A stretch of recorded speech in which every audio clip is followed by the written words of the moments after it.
Hi, I'm Keshava from Keshava Radha Yoga. Welcome to our fourth video blog. This video blog, I would like to um, use the opportunity to talk about what is Keshava Radha Yoga, and by that actually talking about a subject that I encounter quite a lot in many conversations. That people tell me that want any family member or acquaintance to practice yoga because they feel it's so good for them, and the response is that I'm not flexible enough, not healthy enough, too fat, and so on. I cannot relax, so yoga is not for me. I can't do this practice. So the opportunity is to try to say and to explain why Hatha Yoga practice is for everybody. The Hatha Yoga practice is a practice that is thousands of years old. It's well founded in different scriptures, very old scriptures like the Yoga Sutras of Patanjali, Hatha Yoga Pradipika, the Shiva Samhita, and so on, Bhagavad Gita. What we see, and I'm not going to explain or talk about those scriptures. If you want, you can just even Google it. You'll get a lot of information. And this talk is not only for those that can't practice, it's also to those that are already practicing any system of the yoga practice. What I want to do is basically translate what is in these scriptures to us, because we are in the Western world and not everybody is interested to know about the Sanskrit terms or what was written thousands of years. But what I would like to do is to show how the human being from thousands of years ago to the human being of today, in many aspects we didn't change much. Technologically, medicine, science, of course, we changed a lot. We advanced a lot. We know much more today about the universe around us and the planet that we are on than we ever did. And I'm sure during the years to come we'll know even more. But the basic things of the human being didn't change. We still suffer. We suffer anxiety. Some people that would say that even in our age we suffer more. Sadness, depression, anger. We have the same needs of eating, mating, sexual desires, security, sleep. Those things didn't change. And those things basically are, they're known as the four basic principles of this nature: sleep, sex, food, and security. You can find it in any living being, entity. They have these four basic principles. But something very fundamental for the human beings is we want to be happy. We want to experience love. Everything we do is to be happy, is to experience love. That never changed. Maybe the way we are trying to achieve it has changed, but the feeling that we want to experience are the same, and the feeling that we do not want to experience also the same. Nobody wants to feel sad. Nobody wants to feel pain. Nobody likes to feel anger. Well, maybe some do. But most of us don't like to feel anger. We don't like the way we look when we are angry. How all this relates to the practice we are talking? Well, that relates because we can find, even scientifically proven today, a deep connection between our mind, this voice in the head, as we many times say, it drives me, my mind drives me crazy. I can't stop thinking about him, her, this situation, this mind, and how this process of thinking reflects in our body. And even today there are different talks and different things that say that if you change your posture to a more confident posture or a happy open posture, it will change your mind. Yeah, those are the basics of what we are talking about as Hatha Yoga. For Hatha Yoga is not such a great revelation, it's the basics that we are talking about. Because when I feel I have a certain mental thoughts, patterns, because mental is repetition from the past. I'm not going to go too deep into that. But we can find that many things we rethink again and again, or we have the same patterns of thought or behavior.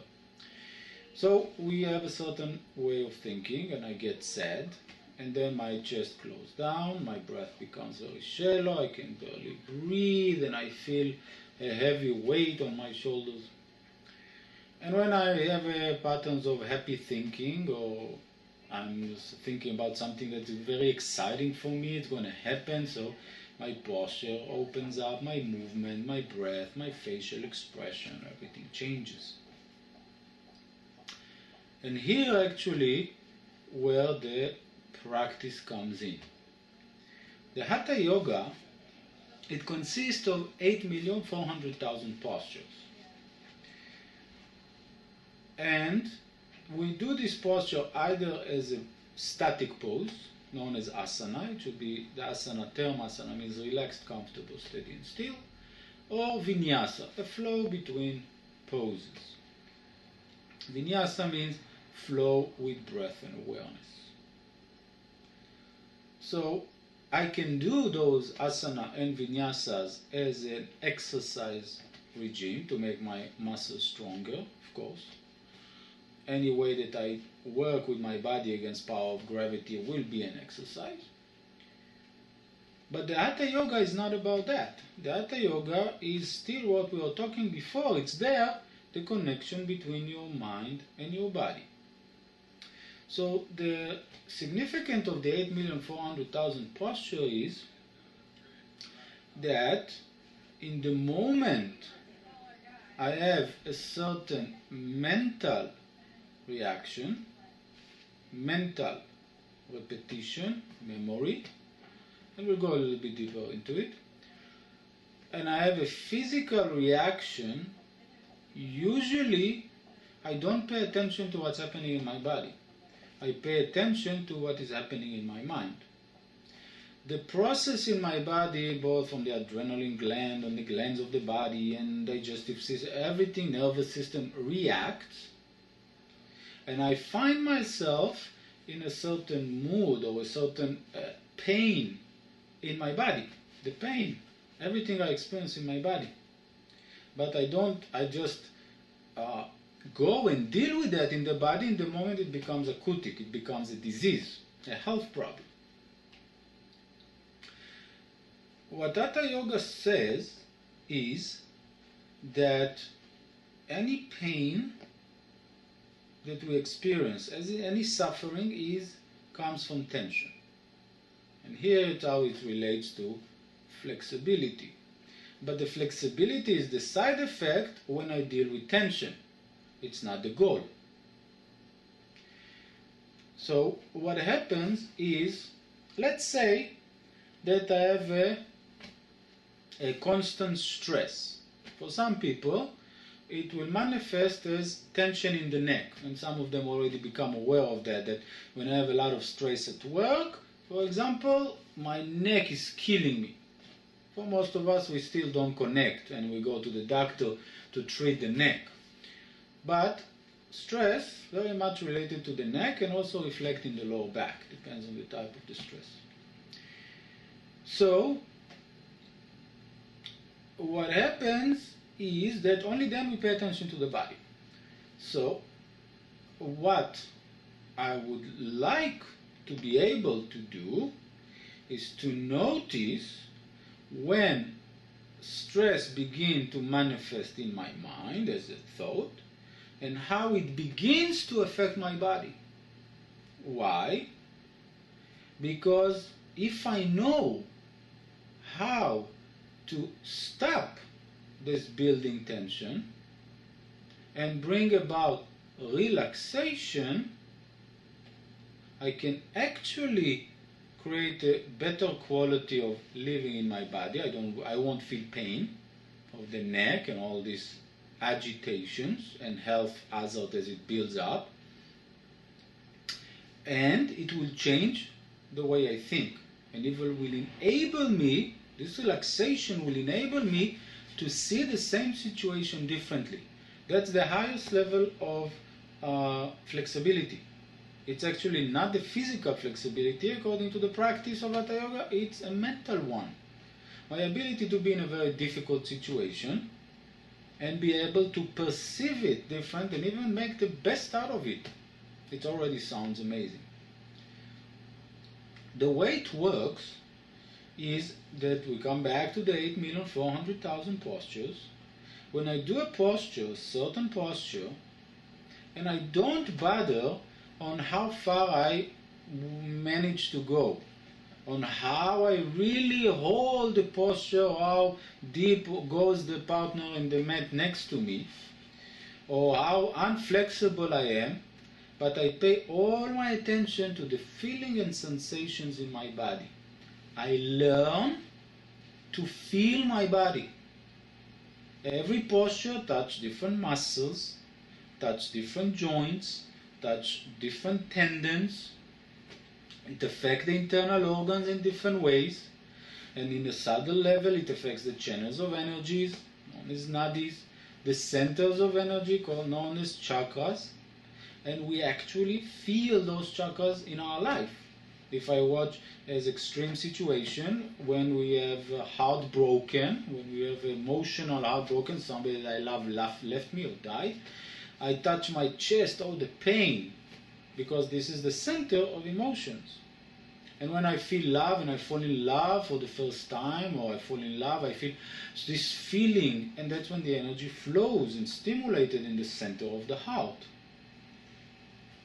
Here we can see the solar plexus. When I'm very happy, I'm laughing and jiggling and I feel butterfly of excitement in my stomach. And when I'm angry and upset and agitated, I feel stomach pain. When you say don't hold things in your stomach, is because the energy gets stuck in the Manipura chakra. So we do experience those centers of energy. In extreme cases, right? But we do experience them and their effect. And if you go to a doctor when you have heartbroken, medicine will not find anything because it's not a medical problem. Let's go back to our 8,400,000 postures. When I do them, and I do it very slowly, one of the name our practice is called is slow yoga. Slow yoga has a lot of benefit, but the main one is I'm very aware to whatever I do. The slower I move, the more I become aware to every muscle, to the feeling in my skin, to the feeling of my tendons, to the effect, energetical, mental, physical. When I move slow, I can really experience what happens. And by developing this deep awareness to what happens in my body when I move it, when I hold it, of course, the side effect will be strength and flexibility and health, because you stimulate the body, you move the blood, you move the energy, you stimulate the digestive system, you stimulate the gland system. Of course, but those are just side effects. And in the moment I become very attentive, awareness opens up. All of a sudden, I will be able, when something happens, to notice, wow, what's happening in my body? And because the main aspect of the practice is to slowly put your body into challenge, no pain, because pain is no gain, to put the body into a challenge position according to your body, because the idea in the practice is to fit the posture to your specific body, not the body to the posture. Every body is different. Look around you, nobody looks like you.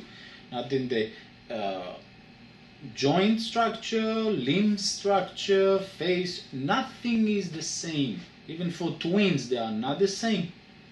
They only look the same, but their body structure and tension is different. So I will become aware, and in the practice, all the time we practice how to relax.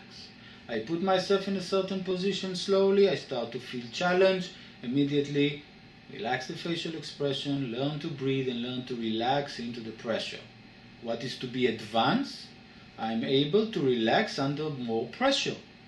Something similar in our life. I wish I was able to relax under all this pressure. That's exactly what we practice. Putting the body in a position, challenging, and not seeing how much I can challenge, but how much I can relax. If I will make a parallel example for how you check your cardiovascular state. Very simple. You make an effort, a run or bicycle, you raise your pulse to 175, depends on your age and everything, 165, 75, and then we stop and see how long it takes the body to recover. The shorter time the body can recover, the better cardiovascular we have. How it resembles in our practice, the time it takes me to relax. For most of us, we can't relax. To be advanced, that means no matter what happens, I do not lose my relaxation. And even if there is tension and pressure, the amount of time it takes me to relax and relax deeper and deeper becomes shorter. You're very aware and know deeply how to relax, and the more advanced, you don't need even to exercise in order to be in complete peace in all life situation. This state of deep silence and peace is known as yoga. So actually we reach the state of yoga. It's described as Yoga Chitta Vritti Nirodha in the Yoga Sutras of Patanjali.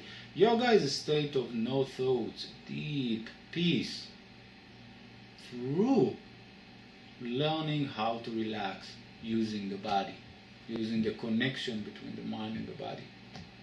So after all this explanation, I'm sure we can understand that this practice has nothing to do with your physical ability. Your body is your laboratory, your body is where you live, is your house, and everybody has a body for some time. So whenever you have a body, you can use it to learn how to put it in challenge according to you and practice how to relax. Practice how to relax. Thank you very much and namaste.